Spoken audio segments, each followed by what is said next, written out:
I just spend more time on the minors than I do on the majors. I'm sure you're the same. Yes, it would probably be embarrassing to compare the amounts of times that I spent.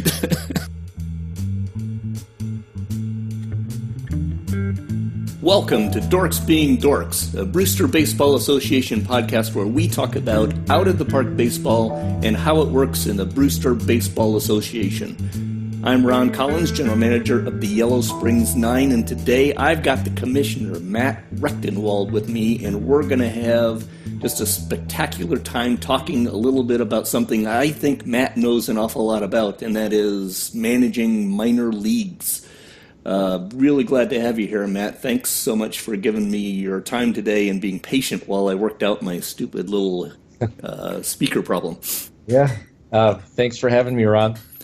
I think it's going to be a great amount of fun because one of the things we're talking about in this Dorks Being Dorks thing is about how we in the BBA use out of the park, and probably one of the more esoteric elements of that is the minor leagues. And I know you spend an inordinate amount of time working through the minor leagues because we've chatted about that a time or two before.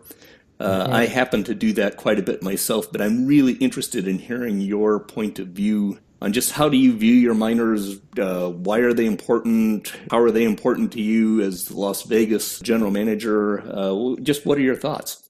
You know, the minor leagues, it's where you set up your future. So I spend a lot of time just making tiny little moves within the 5 teams I run in the minor leagues, and in addition, the Florida Prospect League's another one too.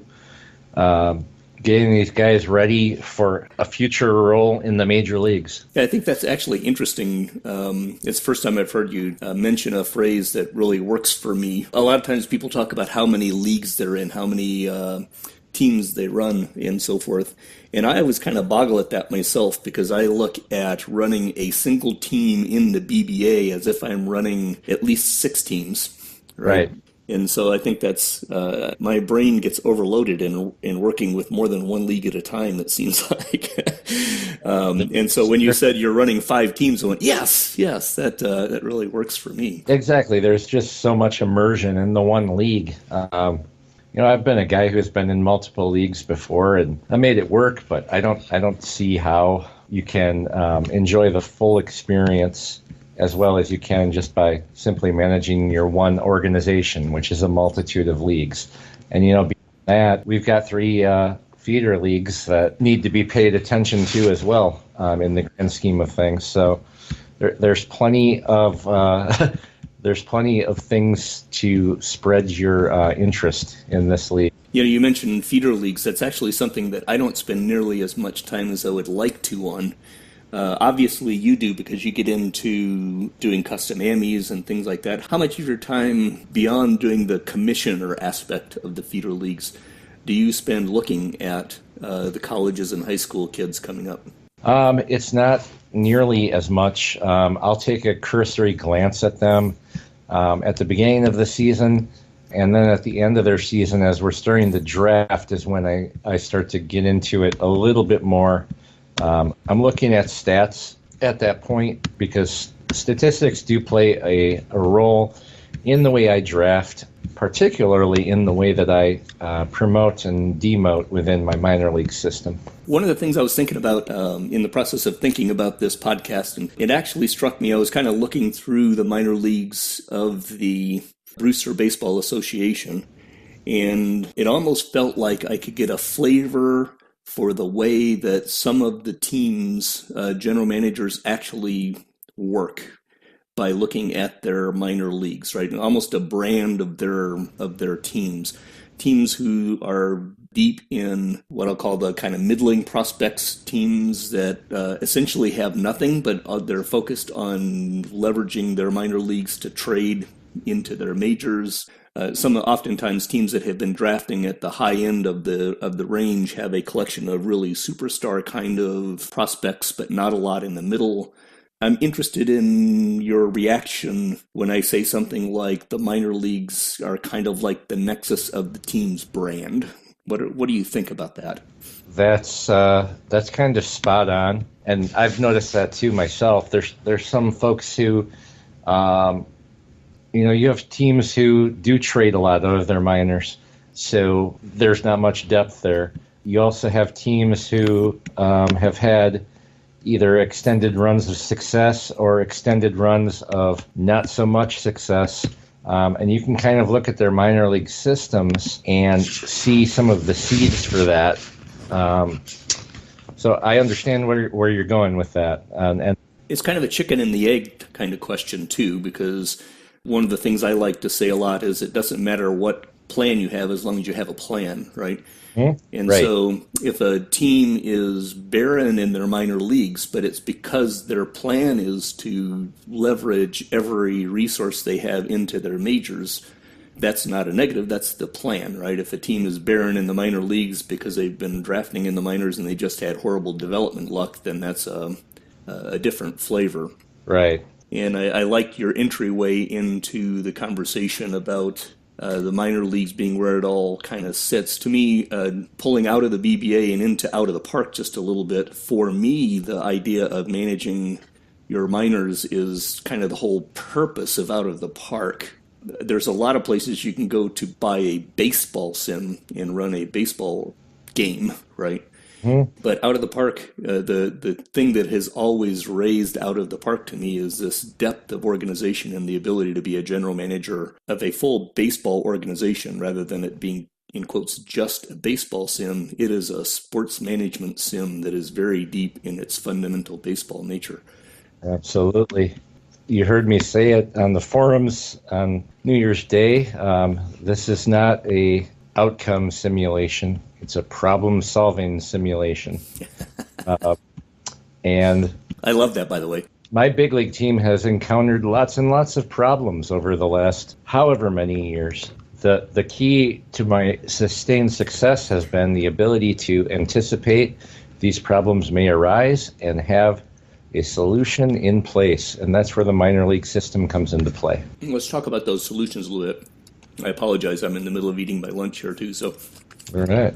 I need to try not to sound too, whatever the right term is. There must be a term for sounding like you're eating lunch, but let's talk about those solutions. When I hear you say solutions, I start thinking about player acquisition and I think about player development and trying to line things up in such a way that you are building certain capabilities within your organization.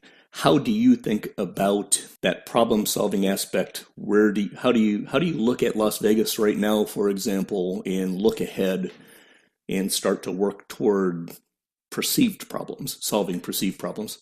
Okay, so for decades, the strength of the Hustlers has always been its pitching. In the last 4 to 5 years, that has not been the case. So I'm looking at a pitching staff right now where I had to go out and sign a 34-year-old guy who gets hurt all the time, and I'm pretty sure you know who I'm talking about because you enjoyed that experience. Yes, I did. And also have 2 guys on the DL for nearly a year apiece. So I got to be looking at the fact that who are my backup starters right now? So I look right now and I've got 5 guys on my rotation right now. I've got Chang, Fajardo, Kim, Kuhn, and Lopez. Also, I've got Chartrand, who's my top prospect, who started the season in the big leagues, and I've since sent him back down to Milwaukee. He's my backup. Now, with all those guys on the DL, who's left? If you look at my AAA, you'll see that I had to sign 36-year-old Andre Jacobs to a minor league contract. And because of my complete lack of development of starting pitching prospects in the last 4 to 5 years, Andre Jacobs is currently my number 7 starter. That's not going to be good. So, with that in mind, if you look at my draft this year, you can see that I drafted like 100 pitchers.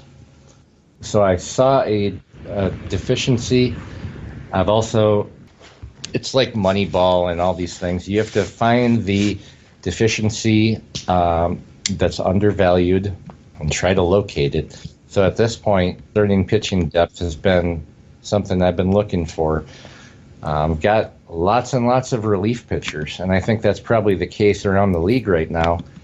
but starting pitching is something that is hard to acquire right now and apparently hard to develop. This particular example is one of a kind of a specific diagnostic, right? You're looking at a clear hole in your organization that is effectively bothering you right now, but Yeah. it's a hole looking out into the near future also. Yeah. How do you think about looking out, say, 3 years from now, 5 years from now? And that's the next thing. Looking down the road here, we go down to AA. I've got no major league starting pitcher prospects. Single A, I've got potentially 2. Okay. In short A, I've got absolutely no one. And in rookie, I now have maybe 1. So I'm looking at 5 levels of ball here, and I've got maybe 4 potential major league starting pitchers right now. So that's going to be a big problem, which means that I am going to have to either trade for them or sign them by free agency, which I hate doing. You always pay too much and you never get the reward. You're talking there about bringing people in at the major league level. Right. One of the things that I think about when I think about the kind of the high level picture of what the minor leagues are for is it is this big nexus of all the players who come into your organization. Mm-hmm. And this gets into the flavor of how you view the game. Do you enjoy the trading aspect and the free agency aspect at the major league level and filling holes as they are in your organization right away? Because you talked about with the starting pitching stuff, you've had to go out and do some things, kind of meatball surgery to make things working right now. When I think about minor league management, I'm thinking about it from a perspective of, I've got draft picks. Obviously, that's kind of the sexy nature of filling your minor leagues. There's ways to fill your minor leagues with trades, minor league free agents, which I use a lot. I go out and I build out of minor league free agents a bunch. Rule 5, which is a little bit odd because there will be times where I'll bring a Rule 5 guy in knowing full well that he's going to sit on my major league roster for a year, but my intention is to put him into AAA for 1 or 2 years after that. Right. I actually end up using Rule 5 in those ways, usually as a way to staff my minor leagues, which is kind of an odd thing, I think. I don't think a lot of people think about it that way. Waiver claims, you can often pull somebody off the waivers and plug them into your minors, which is probably not proper versus major league mindset, but that's the way an OTP kind of works. There's IFAs, right? We go out and we buy big picture IFAs. There's the international fines that are controversial within our league because there's folks who don't seem like the feeling of the randomness of the pure fines. And in the old days, we had the EBA where you'd go out and be able to bring in players into your major league system, but would sometimes wind up falling into your minors at times. So how do you think about all of that? Let's go to... You mentioned free agency. A lot of people think free agency is, major league guys, but much like you, I probably spend enormous amounts of time in the free agency pool every single sim, far more than I'd like to admit. Younger players with a skill I like, obviously they're probably going to have a wart or two, but maybe they could develop into something. And I'll just keep going with the same example that we were talking about my starting pitching. So if you look at my AAA team, there's a 24-year-old named Carlos Valentin, who was a 4th-round pick of Twin Cities in 2030, signed with them, played with them for a couple of years, had some injury problems, became a minor league free agent. Last fall, I signed him. And now I'm actually using him as a starter. He just got a bump to AAA in this day and age with a 4 movement.Maybe he'll make an impact on the major league level. I mean, he's a lefty. He's 24, and his heart is beating. So he's got 3 major advantages. So it's like, what do you say? Number 1, are you a lefty? Number 2, you're hired. It's kind of like we're going to switch sports for a minute.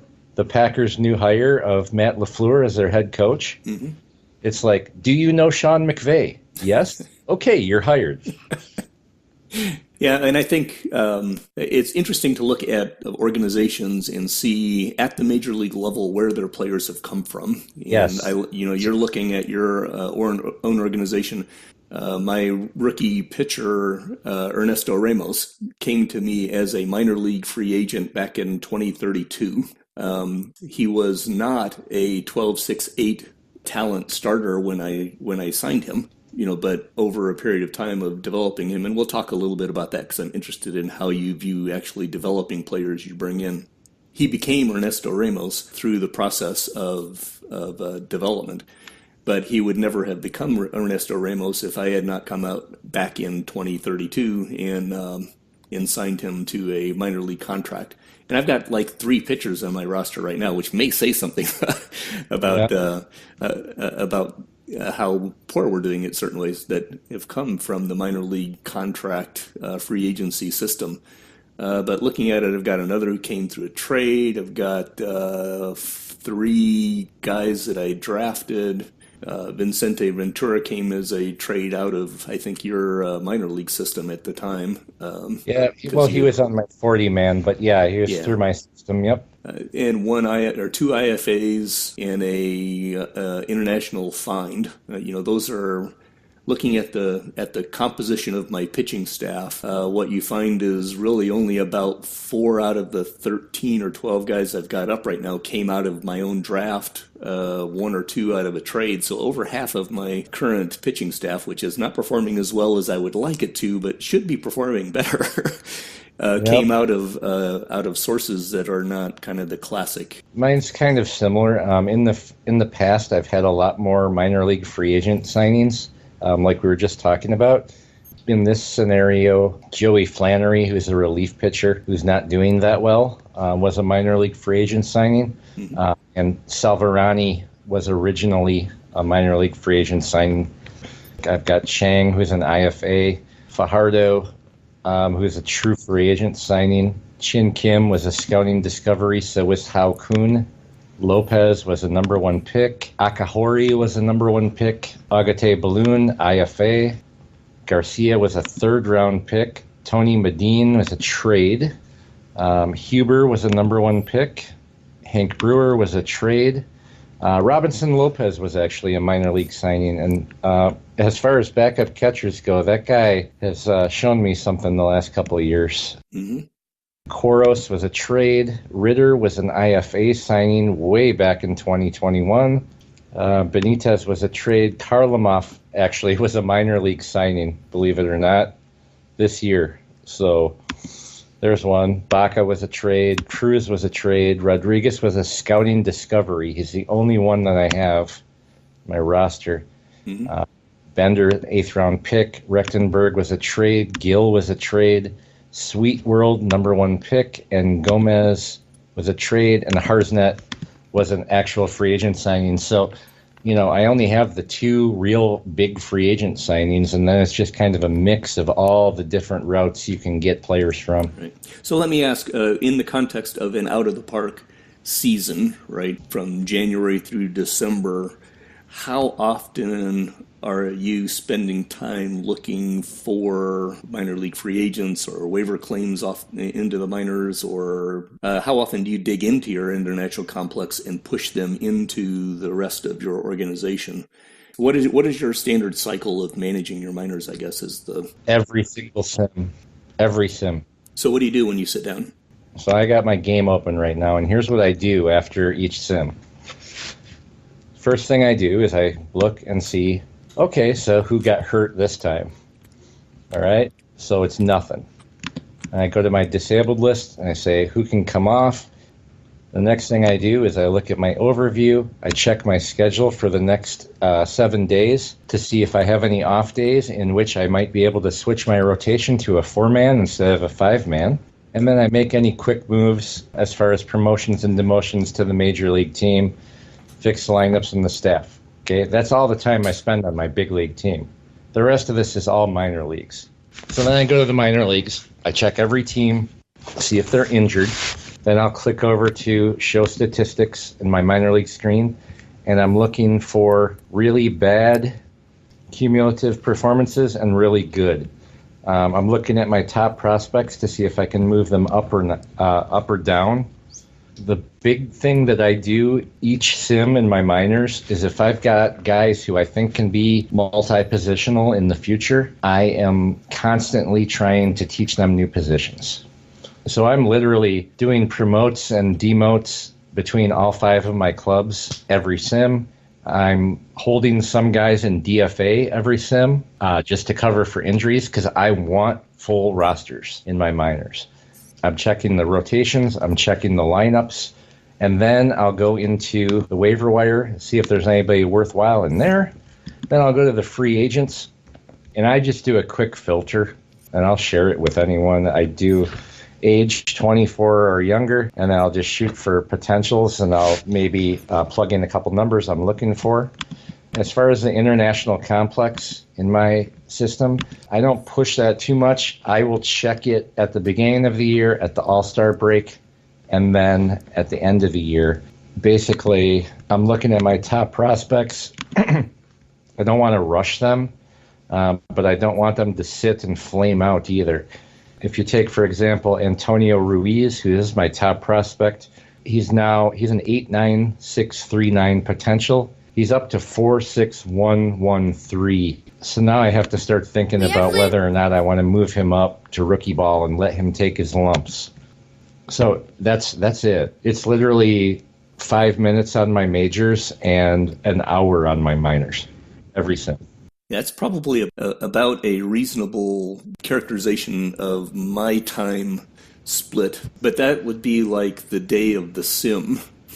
For me, Yeah. the following day, I might spend another hour again on my minors or on other people's minors or kind of looking around the rest of the league.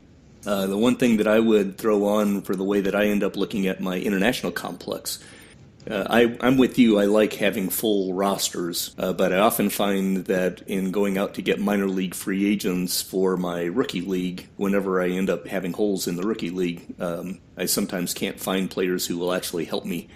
So I will often use the international complex to staff up the rookie league purely to fill roster slots. And under this idea that, and I'm interested in your take on this, playing time to me is the way to create development. I don't know, but I don't believe that players develop as well in the international complex as they do in rookie league. That is a true statement, mostly. It's what I feel. They don't develop in the international, but what I've seen happen too is if you push them too early, that's where they flame. No, I'm missing you there. Okay, sorry. Can you hear me now? Yeah. So I feel like it's such a delicate balance. If you leave them in the international, they're not going to develop much. If you push them into your system and they perform super badly, that's where I feel like they flame out. And I wish that I actually knew what was happening there, right? Because I don't know how much, with our background in the beta side, I am insanely stupid when it comes to digging down into the guts of how things are trying to work, right? I don't even try to pretend to understand what he's doing in there now.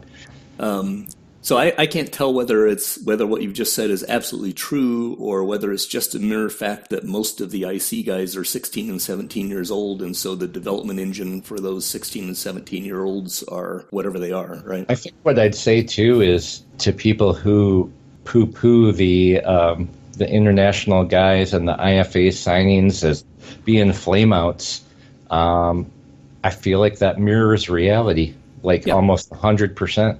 Yeah, and I don't know so much. We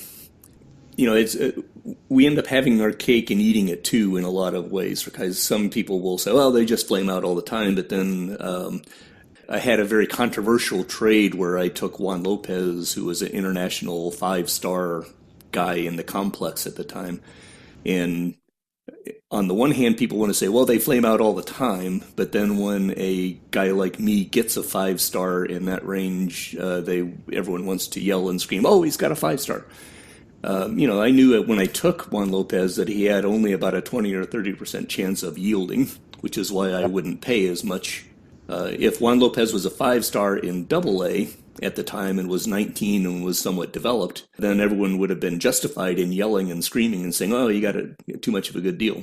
So it's interesting to me to see the, not in the context of trading, but in the context of you get a 5-star in IC, how Dongpo Thumb, my third baseman who is currently in single A, when he came in as a 5-star IC, I was not as impressed or excited. But now that he's 19 and in single A, now I'm excited, right? Because he's made it through the yeah, right. the 16, 17, 18-year-old gauntlet. And he's still got a ways to go, but I would update his percentage chance of yielding as a 4 or 5-star up to about 70% right now, rather than the 30% that he was in a year and a half ago, right? I think that's...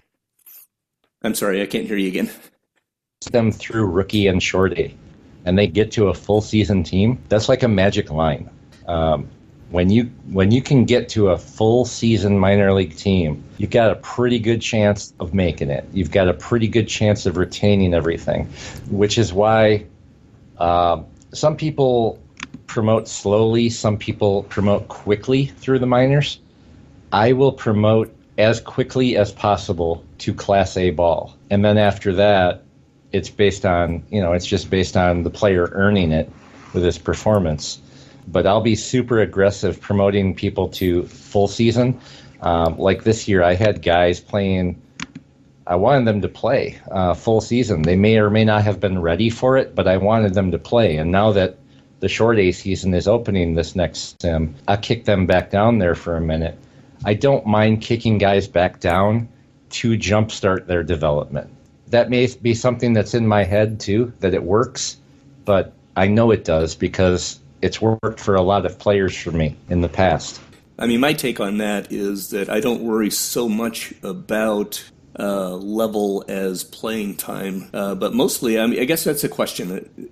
Before I start pontificating myself, let me ask you: how do you think about assigning levels? To me, there's this triad of age and ratings and the stats that a player puts out that triangulate around where I want them to be. How do you look at assigning your players into a level? Are you structured around age? Are you looking at ratings? How much do you weight stats? So I would say age has very little to do with it, except for the older guys. I am rich in 24, 25, 26-year-old guys that will probably never make it. I sign them all the time. They can't go below AA. Okay, that's my rule. If I got to kick them below AA, they're gone. It's ratings and it's performance when I'm looking at my actual prospects. We have a guy, Raul Aliyah. I pushed him to AA this year on the basis of his ratings. He did not do so well in the first half. I sent him back down to single A. He's rebounded to hit 384 with a 1.088 OPS, so he's going to be moving back up soon. And that's what I talk about when I talk about jump starting a prospect. I put a lot of stock on performance and stats in the minor leagues, more so than anything else. And we're talking about real prospects here, okay? I see a guy dominate a level. I want him to continue to dominate, and then I'm going to move him up. That's how I know he's ready. The game is telling me he's ready. Do I pay attention to the arrows? Sometimes. I don't take a green arrow as law, and I don't take a red arrow as law, but I do pay attention to them. I do not want my system littered with green and red arrows. It means I'm doing a very bad job of managing my minors. As it stands right now, I have a total of 3 green arrows and 4 green arrows and 0 red arrows in my entire minor league system. Yeah, actually, I like that basic comment because at the end of the day, I very rarely pay great attention to a red arrow, but I will often pay attention to a green one. Mm. And one of the things that I find is I've made comments before, and I'm interested on your take on my comment, I guess, is I actually almost never look at prospect lists, the team's top 20 or 30 prospects, however many they are. They are getting better. My impression is when I look at those, they make more sense to me now than they did 3 or 4 years ago. But I don't tend to trust Out of the Park when it comes to telling me that a guy is out of his league. Like if I look at my listing right now, I find I've got quite a few red arrows, but only 1 or 2 greens, I think. What I find is that generally when Out of the Park is telling me that a guy is ready to go up, I tend to agree with them. I'll put it that way. It's not that they're right or wrong. I tend to agree with them. That's true. I tend to not agree oftentimes when I see Out of the Park telling me somebody is going down. I guess I'll segue into another piece here is oftentimes I'll get a guy like Himu Wambugu who's got a red arrow for me. That's a guy who I'm actually looking to replace, and I'm going to either go out and get a minor league free agent if I can find somebody who will upgrade my organization, or I'm waiting for a guy in single A to bump up, which will probably happen once I get one of my current draftees that I'm negotiating with will start to flow up the organization, right? Absolutely, yep. So what is your take on my comment about the prospect lists? Or am I on to something there, or do you think I'm just weird? Or No. The prospect lists are, and I say this with all due respect to our friends at Out of the Park, hot garbage. I don't know that they're quite hot garbage anymore. At least when I look at them, I don't find things that just totally boggle my mind as often as they used to.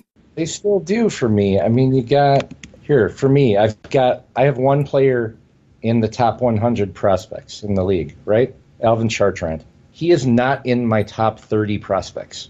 Oh, really?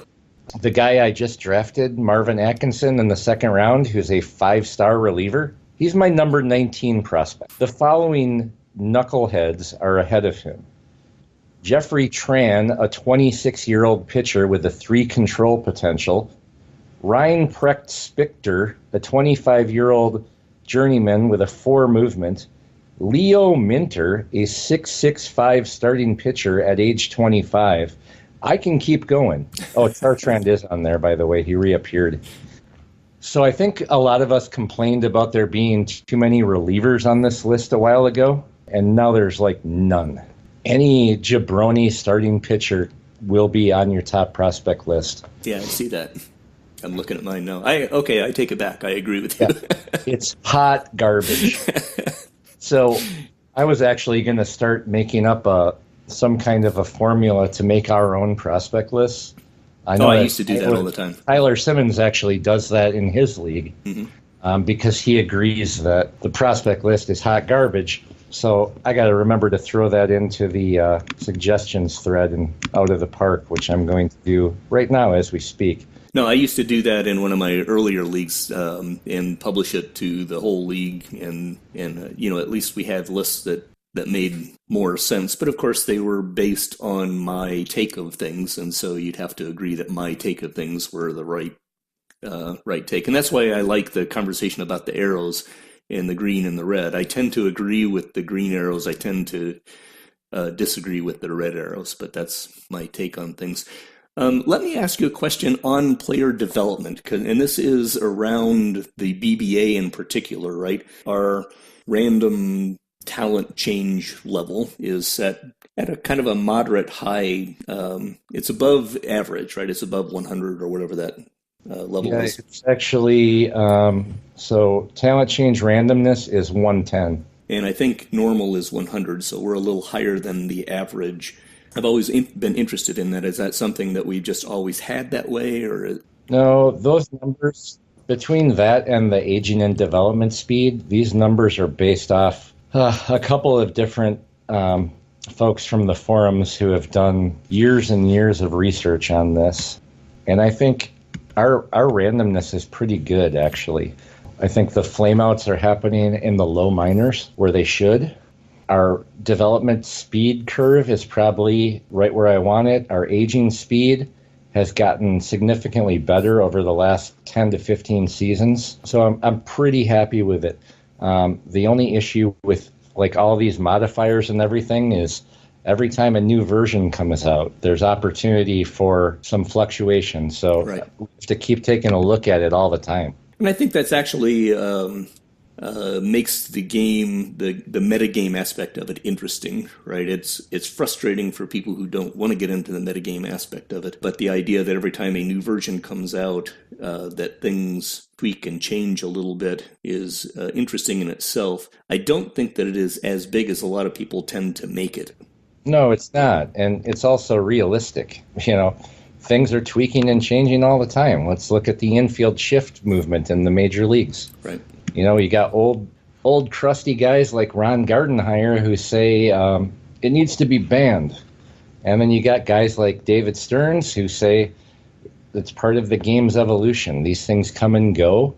Adjustments shall be made. Yeah, and at the end of the day, again, getting too deep into the neep of the game, the base equations that control the game do not change, right? And the things that tweak a little bit are the development curves and the way a player moves through his career, and they change. But it's not like it's more like trying to turn an aircraft carrier than to turn a speedboat, right? They move gently over a period of time, and so you see, even if you didn't change versions, you would still see things like the control and eye. Pitcher control and batter eye will shift and drift over times, and that makes I'm going to bring this back into the minor leagues, because those kinds of things are actually things that I think about, and I'm interested in how you think about them. In a league where eye is drifting down, the value of eye gets higher. Yes. Right? Do you think about that when you're thinking through your minors? I do. In fact, it's funny you mentioned eye. I was specifically looking for eye in prospects in the draft and not finding much. Eye is very important to the way that my team plays. So I'm looking at eye, and I'm looking at, then obviously as a direct result of it, OBP as a factor in moving people forward in the system. And how do you think about pitcher control in that aspect? Because those are two sides of the same coin. Well, kind of, okay, because pitcher's development and batter's development, for me, are two very different things in the way that I look at them. Tell me more. Control is the last tool that will develop for a pitcher. I feel that control development is going to happen probably at the highest level of the minors, or it's finishing out at the majors. So I don't penalize guys for a lack of control moving up. I'm looking at things like walks to strikeouts ratio. I'm looking at things like how many hits are they allowing, kind of take the walks out of the equation. I won't move a guy up a level if he's clearly struggling in that level with walks to the point of it being laughable, but I won't hold a guy back. If maybe he's got a 4.5 walks per 9. I kind of expect that out of a young pitcher. I'm going to go another step into that. If we look at eye and control, when we look at the spread of control that is acceptable at the major league level, if batter eye is falling down, you can afford less control. Yeah, I see how that could be tied in. If eye is up, then, if I'm going to make numbers up here, because it's been a while since I've run them, and I probably wouldn't remember them even if I ran them. Let's say that the average BBA hitter's eye is a 5, and I've got a 3 control guy. He's probably going to struggle. But if the average BBA hitter's eye is a 4, that 3 control guy is probably going to still walk more than average. I mean, he will walk more than average without any question. Yeah. But the total impact is not going to be nearly as high, because that pitcher will face guys with less likelihood of being able to expose their problem. Mm-hmm. And those are actually things that do affect my point of view on how I'm moving players up into AAA in particular. My impression is that I is falling. And so, for example, I've got a guy that I just now promoted because of my massive troubles with Jose Chavez and a couple other guys, Hanley Kim, who's a 3 control guy, and he's been doing just fine in the minors. I probably would not have chosen to bring him up if I didn't feel like I was falling a little bit. Because he's a 3 control guy. But I believe a 3 control guy, and Randy is a proponent of this, right? He's the John Reed aficionado. These things make a difference to me as I start looking at the way that I move people through the organization at the upper levels. I don't really think about them too much at the lower levels, but I think about them at the upper levels, if that makes sense. Yeah. So anyway, thanks for your patience with me on that aspect. That may be a little bit too esoteric for most most folks, but I've got you here, so I wanted to Sure. pick your brain on it. So, And the same thing is true as movement is the big thing right now with pitchers. Everybody wants the movement. That's ticked down a little bit, but has the home run rating ticked down for batters too, because those two are always going to be tied. sure.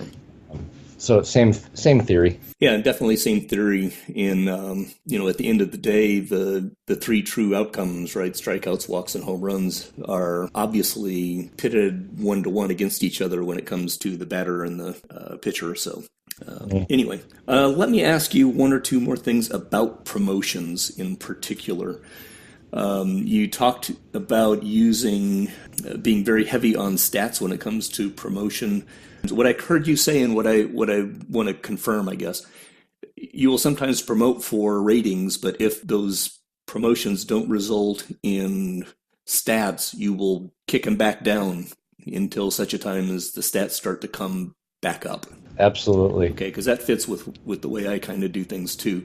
When you have a guy who's kind of in the middle of ratings, right? I mean, 666. 6, 7, 5, 4, how much credence do you give to their stats as indicators that they might bump? Even more than traditional prospects. I tend to look at their stats, just like you're saying. If I think they're on the edge and their stats show me that they might be outperforming their ratings, I'm going to believe their ratings are higher. Tell me what you mean by that. Let's say you have a middling guy. Here, let's take a pitcher, for example, who's at AAA, and let's say he's got a 5 movement, but his home runs per 9 are trending at or right under 1.0. So in my mind, I'm thinking he's probably closer to a 6. He might be able to do it in the majors. Let's give him a shot. That's kind of how I look at, if you're talking borderline prospects or borderline ratings, it's nearly 100% stat driven what my decision is going to be with that player. Yeah, I really like that, because what I've just heard you say, and again, I'm going to put it all together here, the performance levels of a 6 contact can range from, say, a 260 average to a 280 average, right? Right. If a guy's hitting 275 consistently and they're a 6, that suggests to me that they're on the high end of that, in quotes, rating. I'm using contact. After our forum conversation, contact isn't a real rating, but we're using it because it's easy. My point of view on that is that I know the development engine ticks people up and or down in relatively small increments also. So if they are at... what is a 6? Like out of the 200 scale, it's like a 120 at the top end. If they're at 118, it's very likely that they're going to wind up being a 7 before it's all said and done. Right. If they get a decent talent bump, they could move up to an 8. And so, I think one of the guys that I'm thinking of right now is the guy that I ended up trading to Ed in Ernesto Garza, third baseman. I watched him work through the organization from the time he was in short A. He was constantly hitting well, and he was never a big name prospect. But he's a switch hitter, third baseman. He hit well. I just moved him gently through the organization. He outperformed other third basemen, even higher prospects, through the whole process. And so now he's out in Ed's organization, and I don't know what Ed is going to end up doing with him, but if he leaves him sit there at third base, he's going to probably do 2.5 WAR for $500K for 3 years, and that's a pretty good player. For me, as I'm looking at that player, I was actually kind of assuming that that's what he was going to be by the time he was in AA. So that was in my plan. If you looked at my 7-year plan, because I plug people into a 7-year plan, I know who I intend to play every position for at least 7 years. I already had him in as my starting third baseman actually for this year. That's my level of insanity, right? Yeah, that's wild. That's wild. I don't get that far because there's too much randomness in the future for me to project out that far. I will kind of in my head think, all right, here's what I think of this guy. Here's what I think he can do for me. Here's when I think he might be able to do it. But you're doing the old Baseball America. Here's your projected lineup in 2045. Right. I always used to like to do those because they were fun. But when you look at them, the variance is heavy. Oh yeah, without a doubt. And But they're definitely fun to do. my planning around Lelouch and Chavez is an example on that, right? My intention was to do a transition swap over of Lelouch and Chavez into Valle and Ramos, but it was intended to happen next year. I didn't intend to have to deal with the loss of both Lelouch and Chavez, so obviously the plan didn't work, but that was due to forces a little outside of my control. So. Yeah. Anyway, talk to me about promotion up into the big leagues. We've been talking about promotion through the organization. How much do you deal with service time? How much do you worry about stifling people if you leave them down in the AAA for service time issues? How do you determine if somebody is ready? Is it still stats-based? Is it needs-based? Give me some examples of what you've done there. So here it's mostly needs-based. I am not a delay for service time guy. I never have been. I never even think about it. I don't care. If I need this player and he's ready to perform, he's coming up. It's going to depend a lot on, I'm not going to bring a guy up to the big leagues if they're not going to play. I would much rather have them playing every day in AAA than sitting on my bench. Now, again, big difference here between pitchers and position players. And I'm going to date myself as a fan of baseball in the 80s, 70s, going back. I love the old style. You bring a young pitcher up, you work him in through the bullpen, he earns his rotation job. Now, that is ideal for me. Gary Estes did it. Manny Bautista did it. Those guys are Hall of Famers for me. Kim did it. Kuhn did it. Lopez did it. I'm pretty sure Chang's been a starter since he came up. Chartrand came up and started for me out of need. Ultimately, I would have liked to put him in the bullpen and earn his way there. My bullpen is so full right now, I don't have a spot, so I'm just letting him start in the minors right now. As far as position players go, if I think the guy is a building block, I'm not going to bring him up unless he's playing all the time, or at least in the heavy platoon that he's going to play.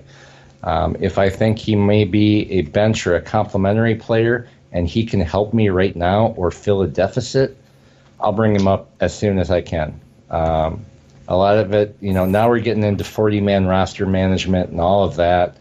There's a lot of factors at play here. Yeah, I tend to agree. There have been one or two obvious exceptions where I have actually dealt with service time.